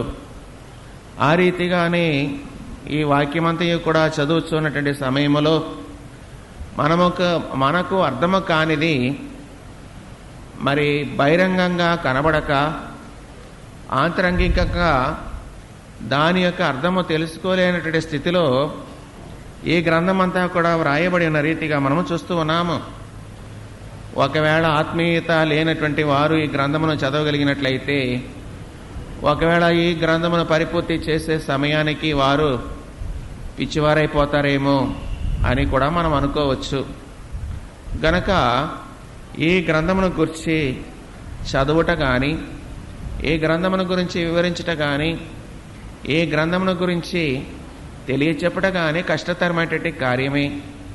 అయినా దైవజనులైనటువంటి వారు మనకు అనేకమైన విషయములను విప్పి తేటగా తెలియపరచి ఉంచి ఉన్నారు గనక మరి ఈ గ్రంథమునకు కలిగినటువంటి యొక్క ప్రాధాన్యత నేటి దినములలో మనము తేటగా చూడవలసిన వారమై ఉంటూ ఉన్నాము. ముఖ్యముగా ప్రకటన, రెవల్యూషన్ అన్నారు ఇంగ్లీష్లో. రెవల్యూషన్ అనగా విప్పుట, అనగా గూఢమైనటువంటి కార్యములను విప్పి తేటగా తెలియపరచట అనేటువంటిది మనకు ఇక్కడ కనబడుతూ ఉన్నది. ఈ ప్రకటన గ్రంథానికి ఇంగ్లీష్లో మరొక పేరు ఏంటంటే అపోకలిప్స్ అనేటువంటి మాట వ్రాయబడి ఉన్నది. ఈ అపోకలిప్స్ అనేటువంటి ఈ మాటకు అనేకమైనటువంటి గ్రంథములు ఈ రీతిగా వ్రాయబడినటువంటివి మనకు కనబడుతున్నది. ఎందుకనగా మరి రాకడ కాలములో యూదుల యొక్క చరిత్ర ప్రాధాన్యత వహించి ఉన్నది అని దైవజనులైనటువంటి వారు చెప్పినటువంటి మాట మీకు మరి ఒక మారు నేను జ్ఞాపకం చేస్తూ ఉన్నాను. ఎందుకంటే వారి యొక్క చరిత్ర, వారి యొక్క నడవడి, వారి యొక్క కార్యక్రమములన్నిటినీ కూడా మనము జాగ్రత్తగా పరిశీలించవలసిన వారమై ఉంటూ ఉన్నాము. ఎందుకంటే ఆ రీతిగా మనం చేసిన ఎడల రేపటి దినమందు రాకడలో యూదుల యొక్క పాత్ర ఏమై ఉంటూ ఉన్నదో మనము అర్థం చేసుకోగలము అని మీకు తెలియజేస్తూ ఉన్నాను. గనక ఈ అపోకలిప్స్ అనేటువంటి ఈ యొక్క మాటను బట్టి వచ్చినటువంటి కొన్ని గ్రంథములు కూడా మనకు కనబడుతూ ఉన్నది. ఇది మరి కొన్ని గ్రంథములతో కూడినటువంటి మరి వ్రాయబడినటువంటి వ్రాతలు పాత నిబంధనకును క్రొత్త నిబంధనకును మధ్య మనకు కనబడుతూ ఉన్నది. కానీ మరి ఇందులో మనకు వ్రాయబడి ఉన్నటువంటి చేకూర్చబడినటువంటి బైబిల్ గ్రంథమందు అవి మనకు కనబడవు. కానీ ఇందులో ఉన్నటువంటి విషయములన్నిటినీ కూడా మరొక రీతిగా ప్రవక్తలంటి వారిని బట్టి వ్రాసి యూదులంటి వారు వాటిని భద్రపరచుకున్న రీతిగా మనం కనబడుతూ ఉన్నది. ఎందుకంటే మరి యూదుల చరిత్ర చూసినప్పుడు మనకు చాలా విషయాలు కనబడుతూ ఉంటాయి. యూదులైనటువంటి వారు నేటి దినము వరకు మెస్సియాను కొరకు వారు ఎదురు చూస్తున్న వారై ఉన్నారు. మెస్సియా వస్తారు, మమ్ములను విడిపిస్తారు అనేటువంటిది వారిలో ఉన్నది. అదే కాదు, యూదుల యొక్క ముఖ్యమైన ఉద్దేశం ఏమిటంటే మేము దేవుని చేత ఏర్పాటు చేయబడిన జనాంగము, the chosen people of God, దేవుని చేత ప్రత్యేకింపబడినటువంటి జనాంగమై మేము ఉంటూ ఉన్నాము అనేటువంటి ఆ తలంపు నేటి దినము వారిలో నుండి పోలేదు. గనక మేము దేవుని చేత ఏర్పాటు చేయబడిన జనాంగమై ఉంటూ ఉన్నాము గనక ఏర్పాటు జనాంగమైన మేమే లోకమంతటిని కూడా ఏలవలసిన వారమై ఉంటూ ఉన్నాము. కాబట్టి ఈ లోకమందు ఏలికలుగా చేయబడగలుగు నిమిత్తము ఏదో ఒక దినమందు పరలోకమందున్న దేవుడు భూలోకములోనికి దిగి వచ్చి ఆయనే స్వయముగా మాకు రాజ్యమును అప్పగించెను. ఆ రాజ్యము నిరంతరము కూడా నిలిచినటువంటి రాజ్యమే అంటూ ఉన్నది. అదే కాక ఇది దావీదు యొక్క సంతానంలో నుండి రానయ్యున్నటువంటి రాజ్యము అని వారు నేటి దినము వరకు నిరీక్షించి ఎదురు చూస్తున్న వారై ఉన్నారు. కనుక ప్రపంచ దేశములన్నిటిలో కూడా మాది ప్రాధాన్యమైనది, ప్రాముఖ్యమైనది అనేటువంటిది వారు నేటి దినము కూడా తలంచుచు దాని కొరకు ఎదురు చూచుతూ ఉన్నటువంటి వారై ఉంటూ ఉన్నారు అన్నది మనకి ఇక్కడ తేటగా కనబడుతూ ఉన్నది. కనుక ఆ రీతిగా మరి రాజ్యమును పరిపాలించుటకై దేవుడు వారిని ఏర్పాటు చేసుకున్నారనే దానికి వారికి ఆధారమైనటువంటి విషయంలో ప్రవక్త అయినటువంటి యెషయా గ్రంథమందు మనం చూడగలుగుతూ ఉన్నాము. 11వ అధ్యాయములో మనం చూసినట్లయితే యెషయా మొద్దు నుండి చిగురు పుట్టును, వాని వేరు నుండి అంకురం ఎదిగి ఫలించును. యెహోవా ఆత్మ జ్ఞాన వివేకములకు ఆధారమగు ఆత్మ, ఆలోచన బలములకు ఆధారమగు ఆత్మ, తెలివిని యెహోవా ఎడల భయభక్తులను పుట్టించు ఆత్మ అతని మీద నిలుచును. యెహోవా భయము అతనికి ఇంపైన సువాసనగా నుండును. కంటి చూపును బట్టి అతడు తీర్పు తీర్చడు, తాను వినుదానిని బట్టి విమర్శ చేయుడు. నీతిని బట్టి బీదలకు తీర్పు తీర్చును. భూనివాసులలో దీనులైన వారికి యథార్థముగా విమర్శ చేయును. తన వాగ్దండము చేత లోకమును కొట్టును. తన పెదవుల ఊపిరి చేత దుష్టులను చంపును అని మనకి ఇక్కడ కనబడుతున్నది. అలాగే 10వ వచనంలో కూడా మనం చూసినప్పుడు, ఆ దినమున ప్రజలకు ధ్వజముగా నిలుచుండు యెషయా వేరు, చిగురునొద్ద జనములు విచారణ చేయును. కాబట్టి యెషయా మొద్దు నుండి చిగురించుచున్నటువంటి వేరు అని మనకి ఇక్కడ చూస్తూ ఉన్నాం. కాబట్టి ఈ చిగురే రేపటి దినమందు ఈ లోకమును ఏలుటకై రానియున్నటువంటి యెషయా మొద్దులో నుండి రానియున్నటువంటి చిగురయింటూ ఉన్నది అని నేటి దినము వరకు మరి యూదులైనటువంటి వారు ఎదురు చూస్తున్న వారై ఉన్నారు.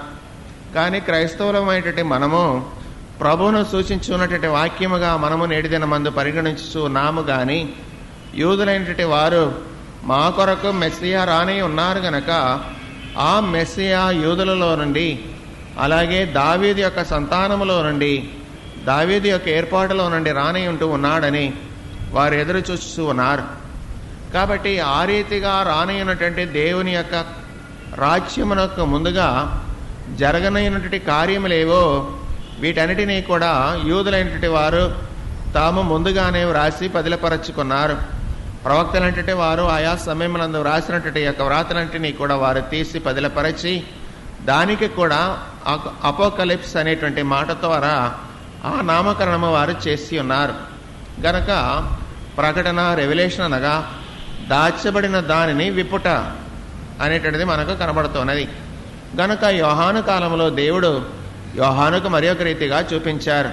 పాత నిబంధన కాలంలో దేవుడు పాత నిబంధన భక్తులంటే వారికి మరొక రీతిగా చూపించారు.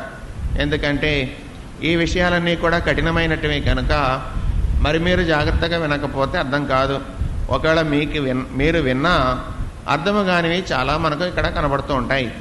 కనుక మరి నేను చెప్పుచున్నటువంటి సమయంలో మీరే జాగ్రత్తగా ఆలకించి మరి గ్రహించగలటువంటి స్థితిని దయచేయమని ప్రభువును మీరు వేడుకున్న ఎడల ఇలాంటి ప్రాముఖ్యమైనటువంటి విషయములన్నీ కూడా మనం అర్థం చేసుకోగలమని మీకు నేను తెలియచేస్తున్నాను. ఇర్మియా గ్రంథంలో మనం చూసినప్పుడు 23వ అధ్యాయము 5వ వచనములో యెహోవా ఈలాగు ఆజ్ఞ ఇచ్చుచూ ఉన్నాడు, రాబోవు దినములలో నేను దావీదునకు నీతి చిగురును పుట్టించెదను, అతడు రాజై పరిపాలన చేయును, అతడు వివేకముగా నడుచుకొనొచ్చు కార్యములను జరిగించును, భూమి మీద నీతి న్యాయములను జరిగించును.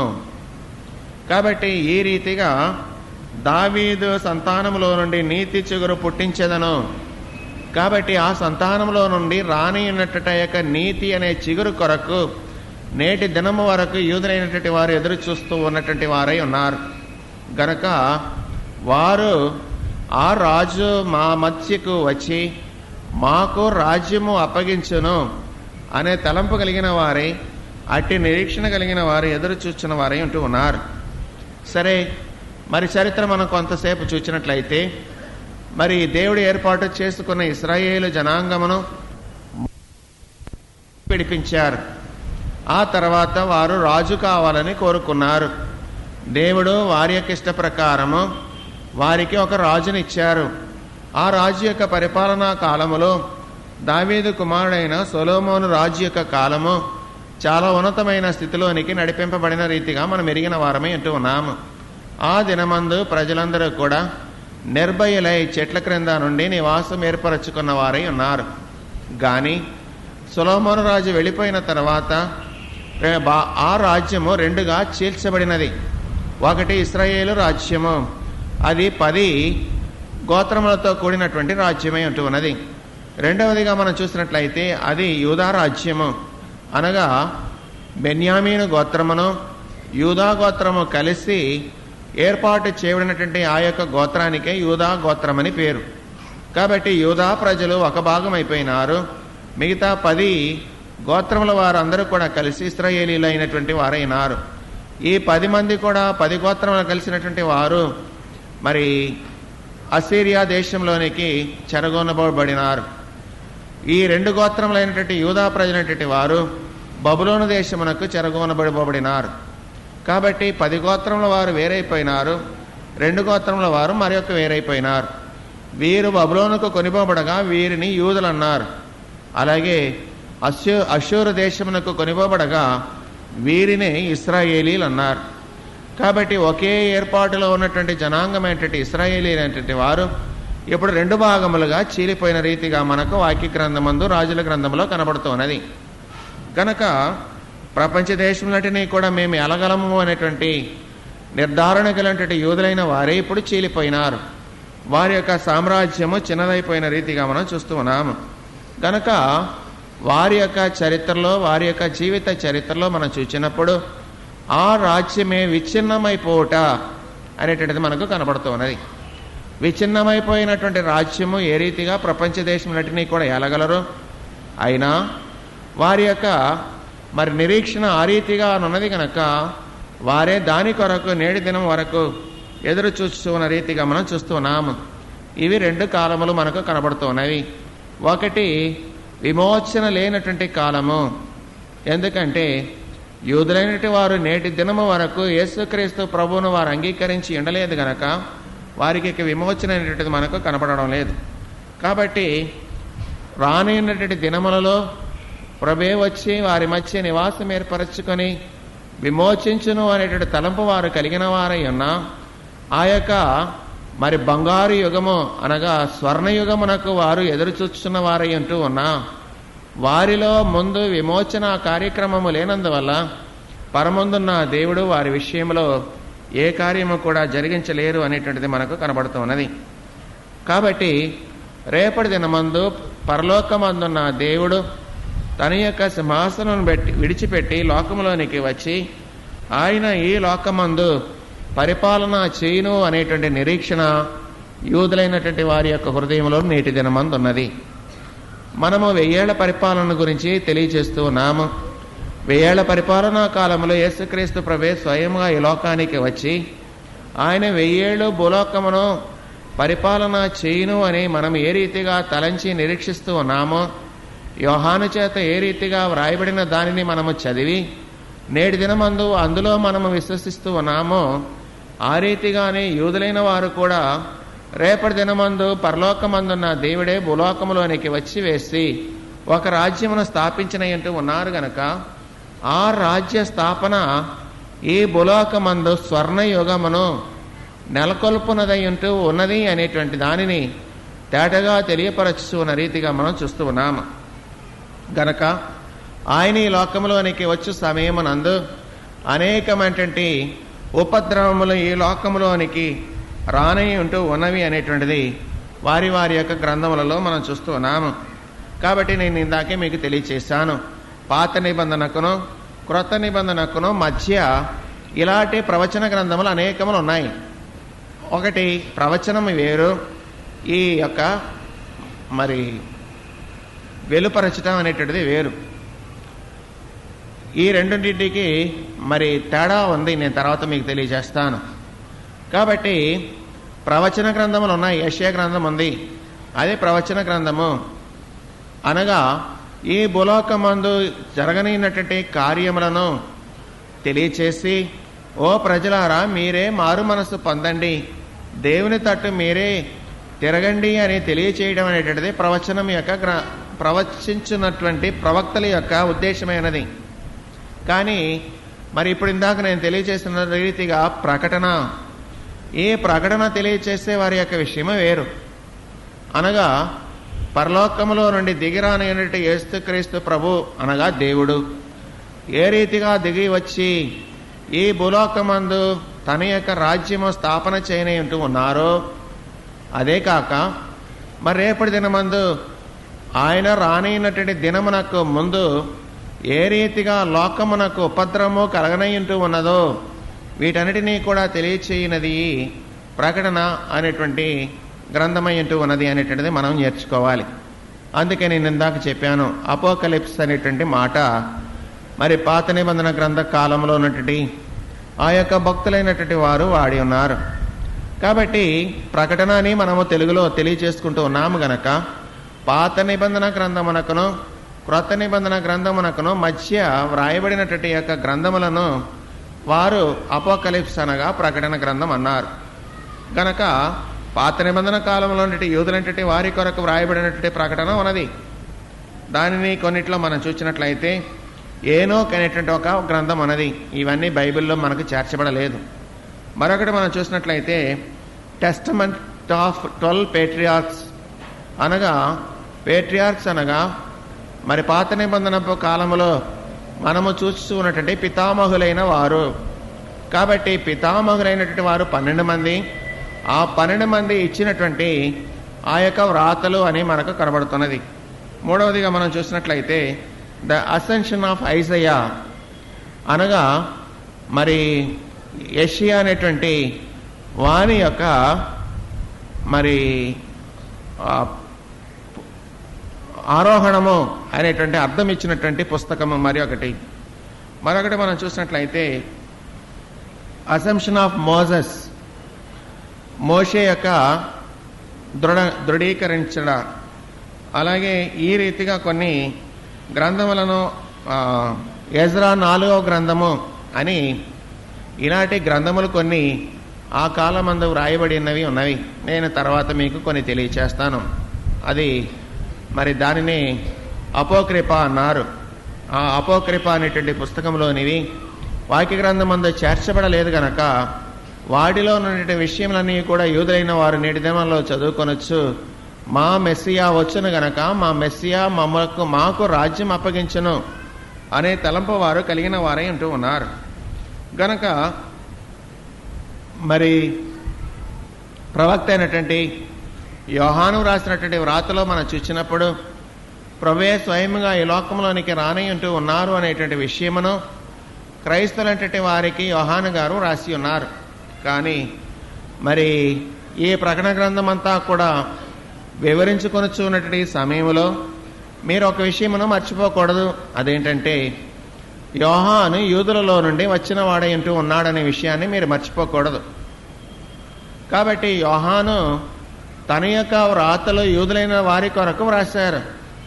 కానీ యూదులైనటువంటి వారు తాను వ్రాసినటువంటి యొక్క వ్రాతలను అంగీకరించలేకపోవచ్చు ఉన్నారు. గనక యూదులు యోహాను యొక్క వ్రాతలను విడిచిపెట్టి వేసి ఈ మధ్యకాలం అనగా పాత నిబంధనకును నూతన నిబంధనకును మధ్య కాలంలో వ్రాయబడినటువంటి యొక్క గ్రంథంలో ఉన్నటువంటి విషయంలన్నింటినీ కూడా వారు చదువుకొని మా కొరకు మెస్సియా రానై ఉంటూ ఉన్నారు, ఆయనను మేము ఎదుర్కోవాలి అనేటువంటి తలంపు వారు కలిగిన వారై ఉంటూ ఉన్నారు. కనుక ప్రభు దినము అనేటువంటి మాట నీకు నేను పోయిన వారం తెలియచేశాను. అనగా మరి the day of the lord అనగా మరి పాత నిబంధన కాలంలో ఉన్నటువంటి వారికి యూదులైనటువంటి వారికి the day of the lord కాదు కానీ the day of the God అనగా దేవుడు. మనము నూతన నిబంధన కాలంలో ఉన్నటువంటి మనము, సంఘ చరిత్ర కాలంలో ఉన్నటువంటి మనము the day of the lord అనగా ప్రభు యొక్క కాలము, ప్రభు యొక్క దినమని మనము తెలియచేసుకుంటూ ఉన్నాము.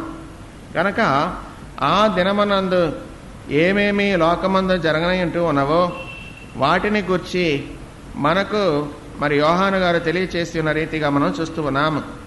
కనుక మరి పాత నిబంధన కాలంలో భక్తులైన వారు మీరు దేవుని యొక్క మాట వినుడి, ఆయనకు లోబడి, ఆయనను మీరు సేవించుడి, ఆయనను వెంబడించుడి అని ఈ రీతిగా ప్రవచించారు. కానీ ఈ కడవరి కాలంలో ఉన్నట్టు యోహాను గారు ఏం రాశారు?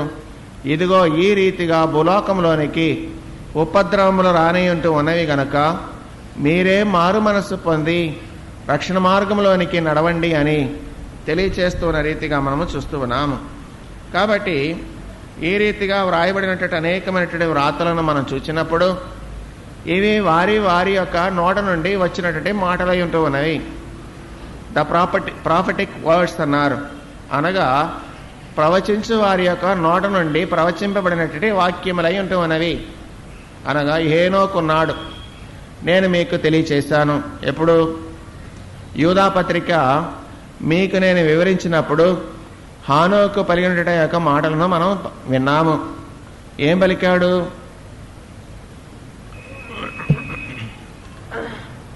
ఇదిగో అతనికి తీర్పు తీర్చబడును, ఆదాము మొదలుకొని 7వ వాడైన హానోకు కూడా ఆదాము మొదలుకొని ఏడో వాడైన హానోకు కూడా వీరిని గూర్చి ప్రవచించి దీనిని గురించి ప్రవచించి ఇట్లా నేను ఇదిగో అందరికిని తీర్పు తీర్చుటకును వారిలో భక్తిహీనులందరూ భక్తిహీనముగా చేసిన వారి భక్తిహీన క్రియలన్నిటిని గూర్చియు భక్తిహీనులైన పాపులు తనకు విరోధముగా చెప్పిన కఠినమైన మాటలన్నిటిని గూర్చియు వారిని ఒప్పించుటకును ప్రభువు తన వేవేల పరిశుద్ధుల పరివారముతో వచ్చెను. కాబట్టి ఇవి ఏమిటి? హానోకు నోట నుండి వచ్చిన ప్రవచనము, మాటలు. కాబట్టి ప్రవచనం అనేటువంటిది వేరు. ద బుక్ ఆఫ్ ప్రాఫిట్స్ అన్నారు, ప్రవచన గ్రంథములు. కానీ ప్రకటన గ్రంథం అనేటువంటిది ప్రవచన గ్రంథము కాదు. దీనికి దానికి ఇదే మనకు తేడా. కాబట్టి వారు ప్రవచించిన దానిని బట్టి మీరే దేవుని తట్టు మళ్ళండి, మీరు దేవునికి విరోధముగా పాపము చేసి ఉన్నారు గనక దేవుడు ఫలానా సమయమందు మీ మీదకు శిక్ష రప్పించనై ఉంటూ ఉన్నారు అని ప్రవచించినటువంటి వారు ప్రవచించినట్టే ప్రవచనములు వేరు.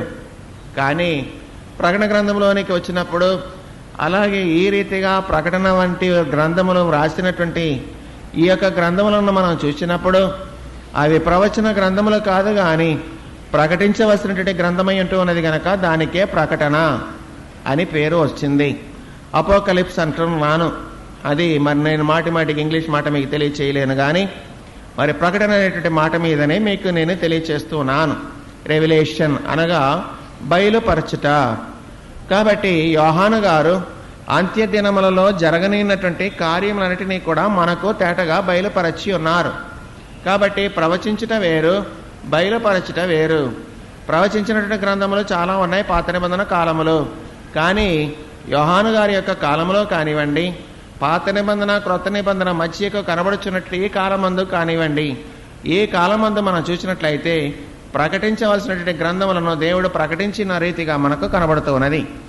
గనక యూదులైనటువంటి వారి యొక్క చరిత్ర మనము ముందుగా ఇక్కడ చూస్తూ ఉన్నాము గనక వారి చరిత్రలో కనబడుచున్నటువంటి ప్రాముఖ్యమైనటువంటి విషయములను మనము చూడవలసినటువంటి వారమై ఉంటూ ఉన్నాము. గనక ప్రవక్తల నోటలో నుండి వచ్చినటువంటి యొక్క మాటలను మనము చూసినప్పుడు ఇదిగో ఈ రీతిగా జరగనై ఉంటూ ఉన్నామని ప్రవక్తలైనటువంటి వారు ప్రవచించినటువంటి యొక్క ప్రవచనములను మనము చూడగలుగుతూ ఉన్నాము. మొదటిగా మనం చూసినట్లయితే పరలోకమందున్న దేవుడు మెస్సియా అను నామముతో ఈ లోకములోనికి వచ్చి వేసి ఈ లోకమందున్న గర్విష్ఠులైనటువంటి వారి యొక్క సింహాసనములను పడగొట్టి తానే రాజ్య పరిపాలన చేయనయ్యంటూ ఉన్నాడు అనేటువంటిది ప్రకటించుచున్నటువంటిది ఆ యొక్క ప్రవచన గ్రంథమై అంటూ ఉన్నది.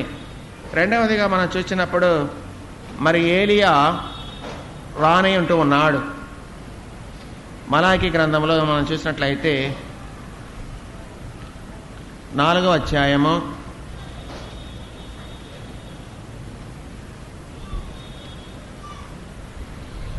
5-6 వచనములలో యెహోవా నియమించిన భయంకరమైన ఆ మహాదినము రాకమునపు నేను ప్రవక్తయగు ఏలియాను మీ యొద్దకు పంపుదును. ఇక్కడ మనకు కనబడుతున్నది. మలాకి వ్రాశారు ఏమని? యెహోవా నియమించిన భయంకరమైన మహాదినము రాకమునపు. కాబట్టి ఒకానొక భయంకరమైన దినమే ఎదుట ఉన్నది. ఆ దినము రాకమునపు నేను ప్రవక్తయగు ఏలియాను మీ యొద్దకు పంపుదును. నేను వచ్చి దేశమును శపించకూడనట్లు అతడు తండ్రుల హృదయములను పిల్లల తట్టును, పిల్లల హృదయములను తండ్రుల తట్టును త్రిప్పును. కాబట్టి రెండవదిగా ప్రవచించినటువంటి ప్రవచనముల యొక్క ప్రవక్తల యొక్క మాటలను చూచినప్పుడు అక్కడ ఒక ఆయనను నేను పంపుతును అని దేవుడు పలికినటువంటి మాటను మనం అక్కడ చూస్తూ ఉన్నాము. ఆయన ఎవరు? ఏలియా. ఈయన ఏం చేస్తాడు? ఈయనట వస్తాడు, పలుకుతాడు. కాబట్టి నేటి దినాలలో యూదుల్లో ఉన్నటువంటి తలంపు ఏమిటంటే ఏలియా వస్తారు, ఏలియా వచ్చి కొండ మీద దిగుతారు. ఆయన కొండ మీద ఏం చేస్తాడట? గొప్పగా కేక వేస్తాడు. ఏమని? ఇదిగో యెహోవా కలుగ చేయబడినటువంటి ఆ యొక్క మహాదినము రానయ్యుంటూ ఉన్నది అని కేకలు వేయును. ఆయన వేసేటువంటి ఆ కేక భూలోకమందు నలుమూరల ఆ కేక వినబడును. ఈ దినాల్లో మరి వినబడడానికి అవకాశం లేదు. కానీ యూదుల యొక్క అంతరంగ మంది ఏమన్నది?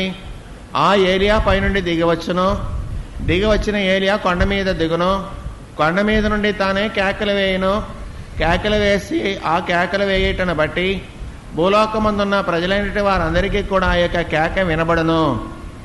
ఏమని కేక వేస్తున్నారు? ఇదిగో దేవుడు నియమించిన, యెహోవా నియమించిన ఆ యొక్క భయంకర దినము రానయ్యుంటూ ఉన్నవి అని కేక వేయును. కనుక నేటి దినములలో కూడా యూదులైన వారు అట్టి దినము కొరకు నిరీక్షించి చూస్తూ ఉన్నారు గనక వారే రేపటి దినమందు రానినట్టు దేవుని యొక్క మహా ఉగ్రత దినమును గూర్చి ప్రవక్తలైనటువంటి వారు రాసినట్టు యొక్క వ్రాతలను తీసి వారు నేటి దినమందు వారి యొక్క మనసులో తలంచుకొనొచ్చు ఉన్న రీతిగా మనకు కనబడుతున్నది. మూడవదిగా మనం చూసినట్లయితే మెస్సియా వచ్చుచూ ఉన్నటువంటి దినములలో ఆపద్దినములై ఉంటూ ఉన్నవి. నేను మీకు దానియేలు గ్రంథం చెప్పినప్పుడు మరి జాకబ్స్ ట్రబుల్ అనేటువంటి మాట మీకు తెలియచేశాను. అనగా యాకోబుకు కలిగిన ఆపద్దినములు అని ప్రవక్త అయినటువంటి ఇర్మియా రాసినటువంటి వ్రాతలో నుండి మీకు నేను తెలియచేసి ఉన్నాను.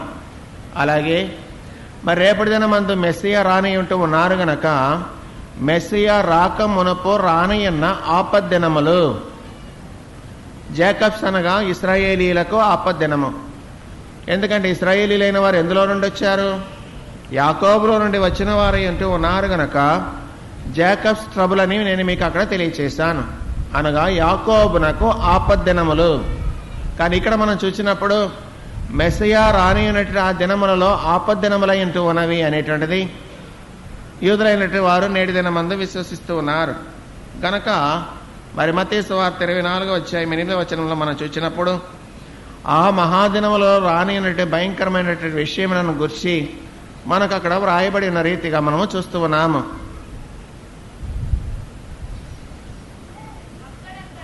అక్కడక్కడ కరువులను భూకంపములను కలుగును, ఇవన్నీ వేదనలకు ప్రారంభము. కాబట్టి భూకంపములు కలుగును, ఇవన్నీ కూడా వేదనలకు ప్రారంభము అని ప్రభు పలికినటువంటి మాటను మనము జ్ఞాపకం చేసుకొనొచ్చు ఉన్నాము. కాబట్టి నేటి దినాల్లో మనం చూసినప్పుడు ఇవన్నీ కూడా ఆపద్దినములకు ముందుగా కారణములుగా కనబడుచున్న రీతిగా మనం చూస్తూ ఉన్నాము. నాలుగవదిగా మనం చూసినట్లయితే కడవరి దినములలో మహాభయంకరమైన దినముల ఇంటూ ఉన్నవి అని యూదులైనటువంటి వారు విశ్వసిస్తూ ఉన్నారు. జెఫన్యా 1:14 సూర్యుడు తేజమగును అని ప్రవక్త అయినటువంటి వారు రాసినటువంటి యొక్క వ్రాతలంటిని కూడా మనం చూడగలుగుతున్నాం. మరి ఈ రెండు గ్రంథాల మధ్య కొన్ని గ్రంథాలు ఉన్నాయని తెలియచేస్తాను. అవి నేను మీకు తెలియజేయడం లేదు, ఎందుకంటే ఆ గ్రంథములు మీ యొద్ద లేవు గనక నేను వాటిలోని విషయములను తెలియచేయడం లేదు. ఎందుకంటే అవి మరి కొన్ని గ్రంథములలో కూర్చబడి ఉన్నవి, కానీ ఆ గ్రంథములన్నీ కూడా మన చేతిలో లేవు. అలాగే ఆరవదిగా మనం చూసినప్పుడు మరి శత్రుత్వము విస్తరించును, అనగా ఆ యెహోవా దినము రాకమందుపు శత్రుత్వము విస్తరించును అని ప్రవక్తలంటే వారు రాసినటువంటి వ్రాతలో చూస్తున్నాము. జకర్యా గ్రంథము 14:13 ఆ దినమున యెహోవా వారిలో గొప్ప కల్లోలము పుట్టింపగా వారందరూ ఒకరికొకరు విరోధులై ఒకరి మీద నొకరు పడుదురు అని మనకు కనబడుతున్నది. కాబట్టి సహోదరుల మధ్య సఖ్యత కనబడదు, తండ్రులను బిడ్డలైనటువంటి వారి మధ్య సఖ్యత కనబడదు. ఒకరి మీద ఒకరికి కల్లోలము కలిగించను గనక శత్రుత్వము విరోధము ఎక్కువైనట్టుగా మనం చూస్తూ ఉన్నాము. అందుకే ఇందాక రాసినటువంటి వ్రాతలో మనం చూసినప్పుడు ఏలియా వచ్చి ఏం చేస్తాడట? తండ్రుల హృదయమును పిల్లల తట్టును, పిల్లల హృదయము తండ్రుల తట్టును త్రిప్పును అని మనకు తేటగా వ్రాయబడిన రీతిగా మనం చూస్తూ ఉన్నాము. 7వదిగా మనం చూసినట్లయితే మరి అగ్ని వచ్చి ప్రతి వారిని కూడా శుద్ధి చేయుట. మలాకి 3:1 నుండి. ఇదిగో నాకు ముందుగా మార్గము సిద్ధపరచుటకై నేను నా దూతను పంపుచూ ఉన్నాను. నేను వెతకుచూ ఉన్నా ప్రభు, అనగా నీరు కోరు నిబంధన దూత ఆలయమునకు హఠాత్తుగా వచ్చును. ఇదిగో ఆయన వచ్చుచూ ఉన్నాడని సైన్యములకు అధిపతిగా యెహోవా సెలవిచ్చుచూ ఉన్నాడు. అయితే ఆయన వచ్చు దినమున ఎవరు సహింపగలరు? ఆయన అగుపడగా ఎవరు ఓర్వగలరు?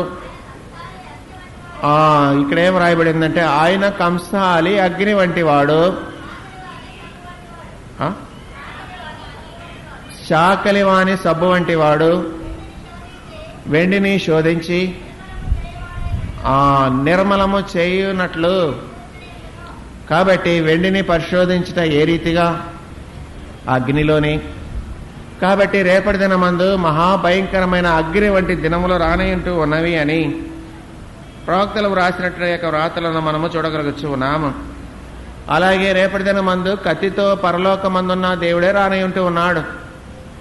ప్రవక్త అయినట్టు యెషయా వ్రాసిన గ్రంథములో 66వ అధ్యాయము 15వ వచనంలో మనం చూసినట్లయితే ఆయన తన యొక్క ఆలకించడి మహాకోపముతో ప్రతీకారము చేయుటకును అగ్ని జ్వాలలతో కట్టించుటకును యెహోవా అగ్ని రూపముగా వచ్చి ఉన్నాడు. ఆయన రథములు తుపాను వలె. కాబట్టి అగ్ని వలె రాని ఉన్నటువంటిది ఆ దినములలో నున్నట్టి ప్రభువును దేవుని మనం చూస్తూ ఉన్నాము. కనుక ఈ రీతిగా మరి రేపటి దినమందు ఈ ఆపద్ దినములలో జరగనటువంటి కార్యములను ప్రవక్తలంటే వారు ముందుగానే వ్రాసి ఉంచి ఉన్న రీతిగా మనకు కనబడుతున్నది. 8వదిగా మనం చూసినట్లయితే ఆయా మరి మనుషులైనటువంటి వారికి కనబడుచున్నటువంటి ఆ యొక్క ప్రత్యక్షతలన్నీ కూడా వ్యర్థమగును. ఇదిగో అదుగో అని అనేకమైనటువంటి మరి ప్రత్యక్షతలు ఆయా దినములలో ప్రజలైన వారు తెలియచేతురు గాని అవన్నీ కూడా వ్యర్థమగును అనేటువంటిది మనకు కనబడుతున్నది. యెషయా గ్రంథము 63:6.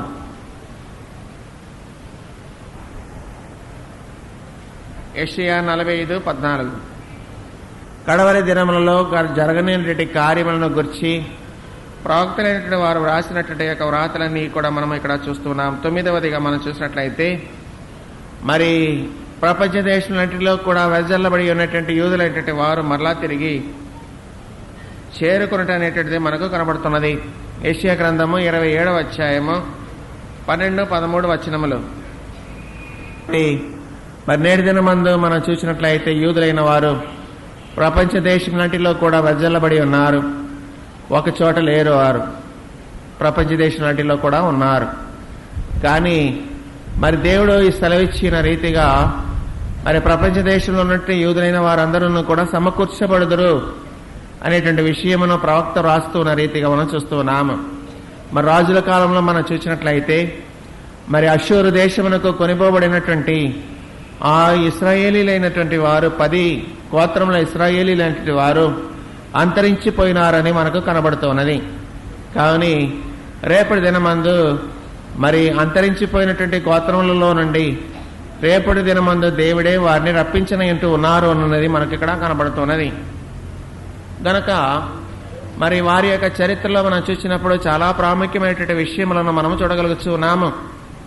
మరి మొన్నటి దినమందు మేము ఆ ప్రదేశములలో సంచరించినటువంటి సమయంలో నేను ఒక ప్రత్యేకమైనటువంటి విషయమును చూచాను. ఏడుపుల గోడ, వెయిలింగ్ వాల్ అనేటువంటి ఆ స్థలమునకు వెళ్ళినప్పుడు ఆ ప్రక్కన ఒక మేడ మీద ఒక బోర్డు కనబడింది. అదేంటంటే దాను గోత్రికులైనటువంటి వారి కొరకు ఏర్పరచబడినటువంటి భవనం అని కనబడుతున్నది.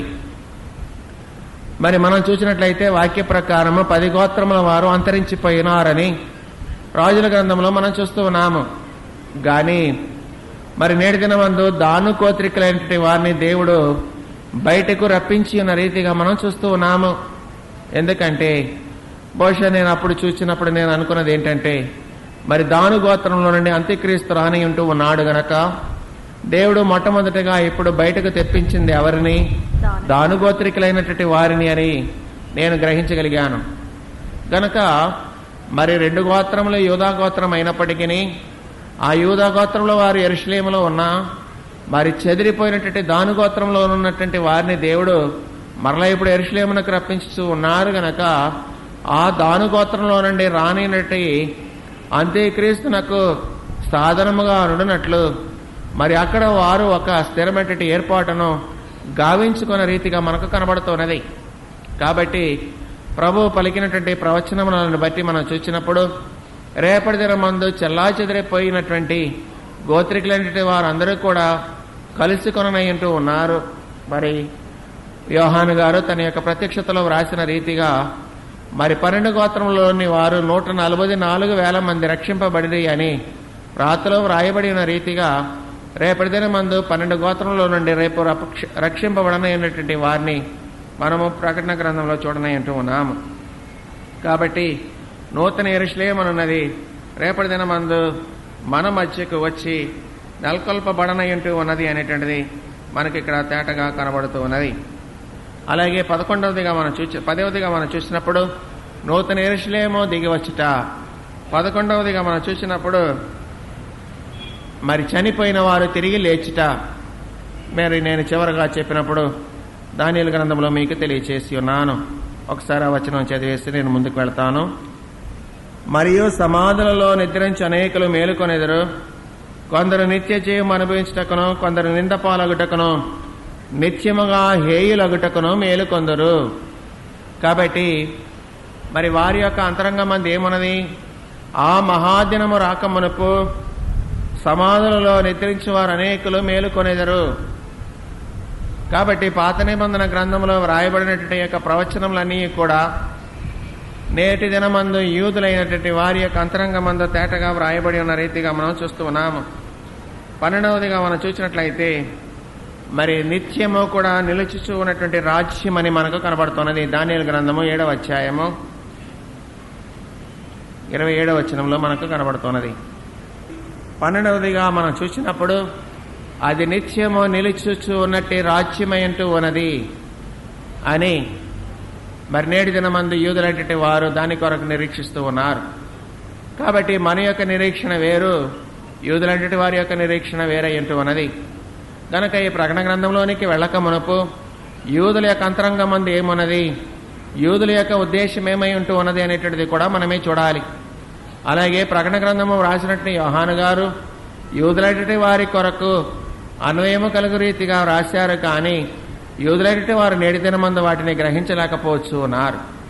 గనక ఈ 12 విధములైనటువంటి నిరీక్షణను వారు కలిగిన వారయ్యండి నిత్యము నిలుచుచూ ఉన్నటువంటి ఆ యొక్క రాజ్యము కొరకు వారు ఎదురు చూచున్న వారై ఉంటూ ఉన్నారనేటువంటిది మనకి ఇక్కడ తేటగా కనబడుతూ ఉన్నది.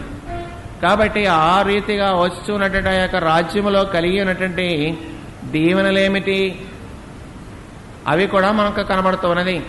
ఎందుకంటే ప్రకటన గ్రంథంలో చదివేటప్పుడు అనేక విషయములను మనం చూస్తాము. కానీ మరి పాత నిబంధన గ్రంథంలో ఆ రానినటువంటి ఆ యొక్క రాజ్యమునకు కలగనినటువంటి ప్రాముఖ్యమైనటువంటి దీవెనలు ఏమై ఉంటూ ఉన్నవో వాటిని కూడా ప్రవక్తలైన వారు మన కొరకు రాసి పొందుపరచి ఉంచి ఉన్నారు. ఇక్కడ మనం చూసినప్పుడు హోషేయ గ్రంథములో మనం చూసినప్పుడు మరి హోషేయ ప్రవక్త రాస్తూ ఉన్నారు. 1వ అధ్యాయము 11వ వచనంలో మనకు కనబడుతున్నది. ఇప్పుడు ఆ దేశము రెండైనది. నేను ఇందాక చెప్పాను, ఒకటి యూదా దేశము, రెండవది ఇశ్రాయేలు దేశము. కాబట్టి ఈ ఇశ్రాయేలీయులైన వారు తమ మీద ఒకరిని నియమించుకొని వారు ఏ దేశమందు ఉన్నారో ఆ దేశము నుండి త్వరలా తిరిగి తమ యొక్క స్వదేశమునకు వచ్చేదరు. అది ఒక దీవెన అయి ఉంటూ ఉన్నది. రెండవదిగా మనం చూసినట్లయితే యెషయా గ్రంథము 51:3 దేశమును ఏదేను వలె చేయనై ఉంటూ ఉన్నాడు. మరి ఎడ్రాస్ అనేటువంటి గ్రంథంలో మనం చూసినట్లయితే అందులో ప్రవచించినటువంటి ప్రవచనమును మనం చూసినప్పుడు 10,000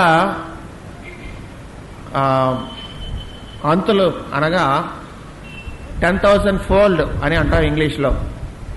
అంటే ఇప్పుడు ఒక బస్తా పండింది అనుకోండి, ఒక నేల మీద ఒక పంట పండించినప్పుడు ఒక బస్తా పండితే రేపటి దినమందు అదే ఒక బస్తా పండేటువంటి ఆ స్థలము ఆ నేల 10,000 బస్తాలు పండుతూ ఉన్నది. అలాంటి గొప్ప దీవెనట ఆ యొక్క దేశమునకు కలగనయింటూ ఉన్నది అని మనము చూస్తున్నాము. మరి ఆ దేశమంతా కూడా మన నేటి దినమందు చూసినట్లయితే ఎడారి కలిగినటువంటి ప్రదేశం. వారికి నీరు దొరకదు, కానీ నీటిని చాలా పొదుపు చేసి వారు పంటలు పండించున్న రీతిగా మనకు కనబడుతున్నది. మేము అక్కడ సంచరించిన సమయం మనం చూసినట్లయితే ఒక వంకాయ ఇంత ఉంది, ఇంతలా ఉంది ఒక వంకాయ. కాబట్టి మన వలె నీరు లేకపోయినా వారు సన్నగా నీరుని రప్పించి అందులోనే మరి దానికి కావలసినటువంటి శక్తిని దాంట్లో కలిపి, అనగా మరి మనం మందు అంటాం ఫెర్టిలైజర్, వాటిని కలిపి వాటిని మరి పోషించి, అలాగే పోయబడుచున్నటువంటి నీరు గాలికి కలిసిపోకుండా ఆవిరి అయిపోకుండా దానిపైన వారు మరి ముసుగు వేసి ఆ రీతిగా నేటి దినములలో వారు పంటలు పండించుతున్న రీతిగా మనం చూస్తున్నాము. కానీ రేపటి దినమందు ఆ దేవుళ్ళు కలిగినటువంటి ఆ యొక్క దేశములో ఆ యొక్క రాజ్యములో 10,000 దంతులుగా దేవుడు పంటలను సమకూర్చునంటూ ఉన్నారు అనేటువంటిది మనకు తేటగా కనబడుతూ ఉన్నది. మూడవదిగా మనం చూసినట్లయితే మరి ఆ దినమందు యుద్ధములు ఉండవు అనేటువంటి దీవెనకరమైనటువంటి వచనమును వ్రాయబడిన రీతిగా మనం చూస్తున్నాము. యెషయా గ్రంథము 2:4 యుద్ధములు లేవు. కాబట్టి రేపటి దినమందు రానిటి ఆ యొక్క కాలములో దేవుడు నిర్ణయించినట్టు ఆ యొక్క దేశమందు ఏమి లేదు, ఆ యుద్ధములు లేవు అనేటువంటిది మనకు ఇక్కడ కనబడుతున్నది. నాలుగవదిగా మనం చూసినట్లయితే మనకు మధ్య కనబడుచున్నటువంటి శత్రుత్వం ఆ దినములలో కనబడదు. యెషయా గ్రంథము 65:25 రాజ్యమందు శత్రుత్వము పగ కనబడడం లేదు. అలాగే ఇర్మియా 5వదిగా ఇర్మియా 31:22 గనక ఆ యొక్క ఆనంద దేశం అనేటువంటిది మనకు కనబడుతూ ఉన్నది. గనక ఆ ఆనంద దేశంలో ఏడ్పైనా కన్నీరైనా ఉండదని యోహాను గారు రాశారు. కాబట్టి పాత నిబంధన కాలంలో మనకేమి కనబడుతున్నదో అవే యోహాను గారు మరి ప్రకటన గ్రంథంలో మన కొరకు రాసి ఉంచి ఉన్న రీతిగా మనం చూస్తూ ఉన్నాము. ఆరవదిగా మరి పరిశుద్ధమైనటువంటి స్థితి భూదేశంలంతటా కూడా వ్యాపించి ఉన్న రీతిగా మనకు కనబడచ్చు ఉన్నది. గనక మరి యూదులైనటువంటి వారు అట్టి దేశము కొరకు నేటి దినమందు నిరీక్షిస్తూ ఉన్నారు. మనము కూడా అలాంటి దేశము కొరకే నిరీక్షిస్తూ ఉన్నాము. గనక రేపటి దినమందు ప్రభువే మన మధ్యకు వచ్చి మరి రాజాది రాజుగా 1000 ఏళ్ల కాలము మన మధ్య పరిపాలించిన ఎంటూ ఉన్నారు. గనక అట్టి రాజ్యమునకు మనను కూడా ప్రభువే అర్హులుగా చేసి ఆయన మహిమరాజ్యమునకు ఆయత్తపరచబడగలంటే దీవెన తండ్రి మనకు అనుగ్రహించును గాక. మా పరలోకపు తండ్రి, నేటి దినమందుగా జల్లబడినట్టు యొక్క వాక్కు నీ బిడలైన వారి యొక్క హృదయములలో నీవు బదిలపరచి ఫలించగలంటే నీ దీవెన దయచేయమని మేము నిన్ను కోరుచు ఉన్నాము. యోహాను రాసిన వ్రాతను బట్టి మేము ఈ రీతిగా నీ రాజ్యము కొరకు నిరీక్షిస్తూ ఉన్నాము.